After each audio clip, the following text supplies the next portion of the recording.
sahabat semua, kita mau mengingatkan bahwa kapan moment of greatness dari Indonesia itu? Moment of greatness adalah mulai Oktober 2022. Bukannya jauh ya, itu angka dekat sekali.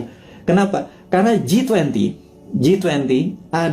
akan diselenggarakan bulan Oktober di 2022. G20 ini adalah government 20 negara akan hadir, di mana saat itu ini adalah moment of greatness dari bangsa Indonesia untuk membuktikan bahwa kita negara yang layak untuk dijadikan tuan rumah. Dan pada saat itu kita harus menyiapkan, sahabat semua, menyiapkan sesuatu untuk momen sebesar ini itu tidak semalam atau 2 malam. Itu menyiapkannya dari sekarang ini. Jadi peluangnya besar sekali. Dan kita mau minta deal dengan dengan Pak BUMN, Pak Erik, dengan Pak Sandiaga Uno untuk acara G20 itu 80%-nya adalah UKM yang memberikan kontribusi bantuannya gitu ya. Nanti kita akan deal bersama-sama nih. Kemudian ada berita internasional sekarang. Kita mau duluan. Nomor 1 adalah kita menginformasikan bahwa kemungkinan besar Biden akan resign. Nah ini Bosman ini kalau ngasih informasi ini rada-rada langitan sedikit. Bukan apa-apa, karena berbisnis, bernegara, itu kita bukan hanya menyadari kekuatan politik lokal atau minat dari lokal, bahwa kekuatan asing itu patut dipertimbangkan gitu ya.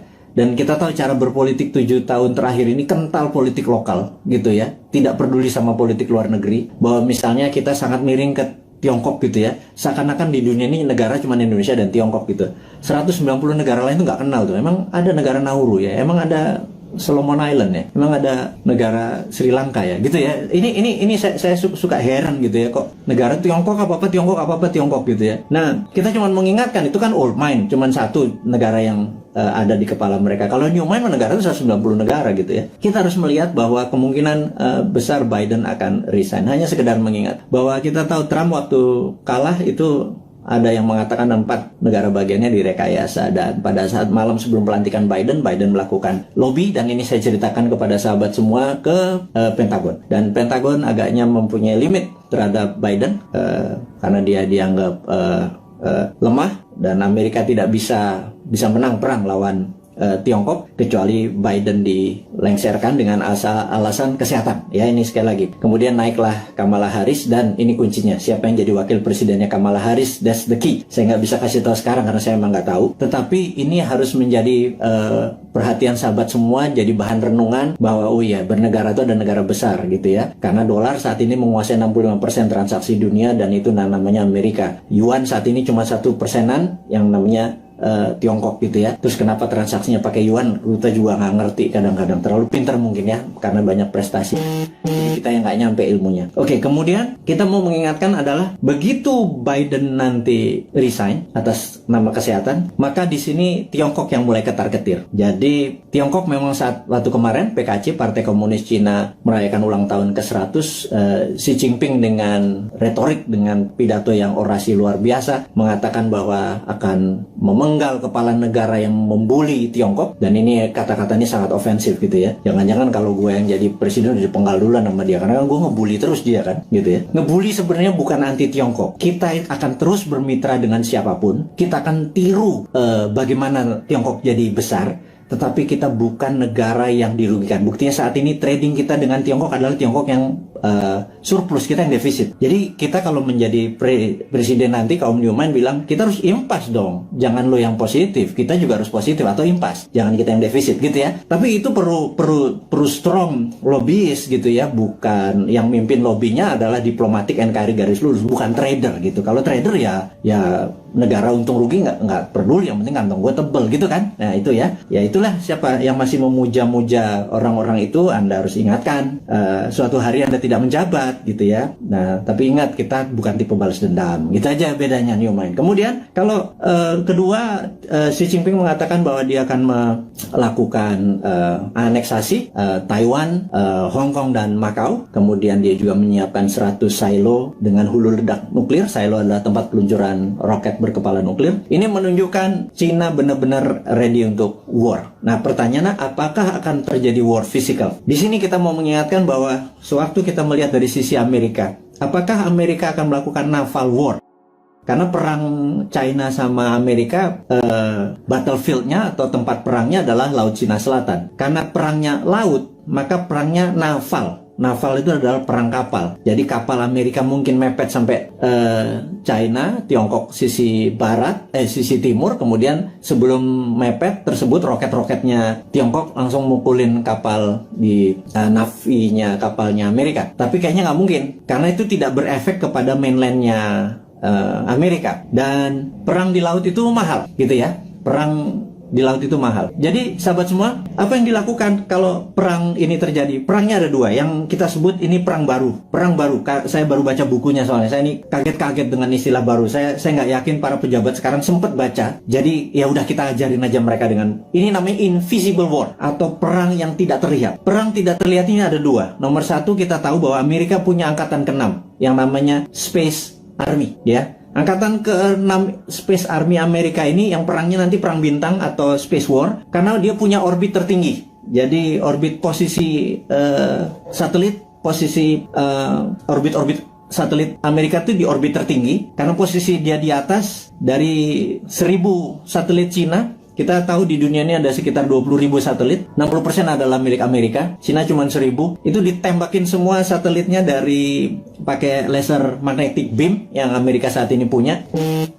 Itu pasti China shutdown itu, gitu ya. Kemudian kita mau mengingatkan lagi, invisible war kedua adalah pandemi, gitu ya. Jadi dihajar dengan pandemi di sisi bawah, di atas, di yang tidak kelihatan juga di sisi battle space, perang udara. Nah, teman-teman, apapun yang terjadi perang antara dua gajah itu, jangan Pelanduk mati di tengahnya, jangan Indonesia mati di tengahnya. Karena itu kita selalu menantang old mind ini. Punya plan B nggak? Gitu ya. Sekali lagi, punya plan B nggak kalau benar-benar ini terjadi? Karena kapanpun bisa terjadi. Anggap tidak terjadi, tapi kan plan B tetap harus punya, gitu ya. Gitu. Misalnya kita tanya lagi, kalau vaksin yang 150 juta sudah divaksinin semua warga Indonesia, tetapi tetap aja COVID tetap merajalela, punya plan B nggak? Gitu ya. Nah, kalau nggak punya plan B ini bernegara model apa sih kalian itu, gitu ya? Nggak ngerti geopolitik luar negeri, nggak ngerti pandemi, bahwa itu adalah war tool, strateginya adalah gagap, gitu ya. Kita sekali lagi, ini bukan mengkritik, ini mengingatkan bahwa kesadaran bernegara dari kaum New Mind itu tinggi. Kita ini patriotis semua nih, kaum New Mind ini. Kita nggak pernah menyalahkan tanpa solusi, gitu. Kita ngeritik barusan aja, nyinyir sedikit, tetap ngasih solusi, gitu ya. Nomor satu solusinya apa? Itu kita kasih berita internasional bahwa Biden mungkin resign, China sama Amerika mungkin eskalasi perangnya akan tinggi. Kemungkinan perangnya adalah invisible war, yang satu pakai space orbit tertinggi dan kemudian pakai COVID atau pandemi, gitu ya. Kemudian perang ini dengan COVID ini akan panjang, gitu. Pertanyaan berikutnya adalah, setelah pandemi ini masih ada perang nggak? Karena saat ini masuk perang dunia ketiga sesungguhnya. Perang dunia ketiga itu ada common enemy, ada musuh bersama. Kalau dulu Jerman di perang dunia pertama, cuma ada Jerman dan Jepang di perang dunia kedua. Common enemy kita atau musuh bersama kita saat ini adalah pandemi. Seluruh dunia kena pandemi. Jadi kita ini harusnya udah masuk kategori war dan invisible war tentunya. Musuh kita tak terlihat. Ini kita harus gandengan tangan sesama apa namanya human atau Homo sapien ini, sesama makhluk yang namanya manusia ini, gitu ya. Jangan lagi bilang membeda-bedakan agama, ras, suku dan lain sebagainya negara. Jadi untuk perang lawan pandemi ini kita benar-benar satu saudara semuanya. Nah, yang harus diingatkan lagi adalah setelah pandemi ini kemungkinan besar, dan kita udah ngomong tahun lalu, kemungkinan besar ada yang namanya climate war atau perang cuaca. HAARP atau HARP saat ini sudah mulai saling tembak, dan dulu selama 10 tahun biasanya di Alaska antara Rusia sama Amerika. Nah, HARP ini Amerika pernah nembakin HARP ini membuat kelangkaan gandum, sehingga gandum di Timur Tengah kurang karena tidak bisa disuplai oleh Rusia. Rusia dikerjain, waktu itu kering kepanjangan. Kelaparannya di Timur Tengah membuat peristiwa Mesir terjadi, gitu ya. Ini semua ada relasinya dan sudah berhasil merubah. Jadi climate war ini akan membuat kelangkaan pangan. Nah, itu dunia ya, bukan Indonesia saja. Indonesia ini punya kelebihan, yaitu punya 2 musim. Musim hujan, lupa gua. Musim durian juga masuk harusnya ya. Musim kawin, segala macam, lupa gua. Jadi bukan musim hujan dengan musim kemarau saja.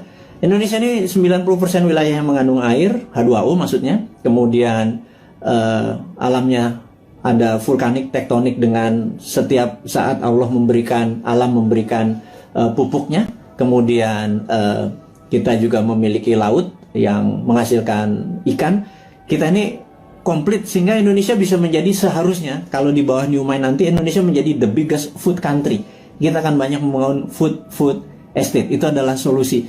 Dimana pada saat selesai pandemic war, perang ini, kita akan menghadapi perang cuaca atau climate war, dan kita harusnya menjadi rule the world dengan cara itu.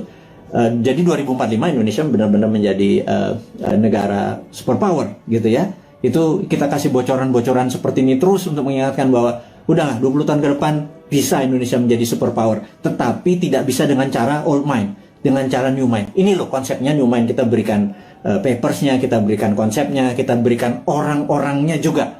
Kalau Anda nggak, ini kita sepaket kok. Kita sering diskusi, kita banyak, ada sekitar 50-an sahabat-sahabat Bosman, berapa profesor segala macam. Terus saya bukan sendirian, mana mungkin sih saya bisa membuat video setiap hari segitu banyak dan ilmunya adalah ilmu terupdate. Itu kalau nggak dengan profesor-profesor yang berada di sekeliling saya yang benar-benar mencintai tanah air ini dan benar-benar memahami geopolitik dan geostrategi.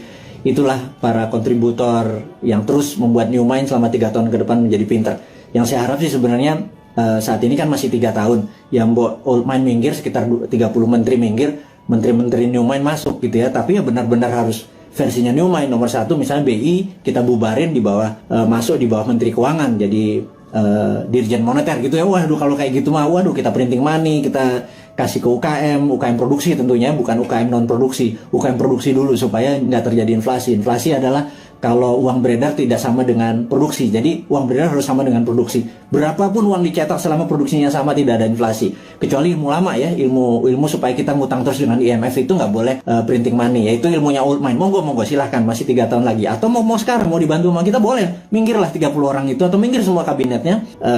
Masuklah generasi new mine ini. Nah kalau nggak ya udah kita nunggu 3 tahun lagi. Tapi sekarang selama 3 tahun kita minteri 200 juta saudara kita debat ilmunya new mine dengan old mine, kita debat, kita buka, dan sahabat semua, Anda adalah pahlawan-pahlawan 4.600 ini orang yang mendengarkan Bosman saat ini. Anda adalah orang-orang yang luar biasa yang punya ilmu ini, yang Anda saya yakin Anda berdebat dengan siapapun, Anda udah punya basic ilmunya yang luar biasa. Nah, terakhir saat ini informasinya sahabat semua, entah bagaimana di YouTube itu banyak sekali cerita tentang Satrio Piningit gitu ya.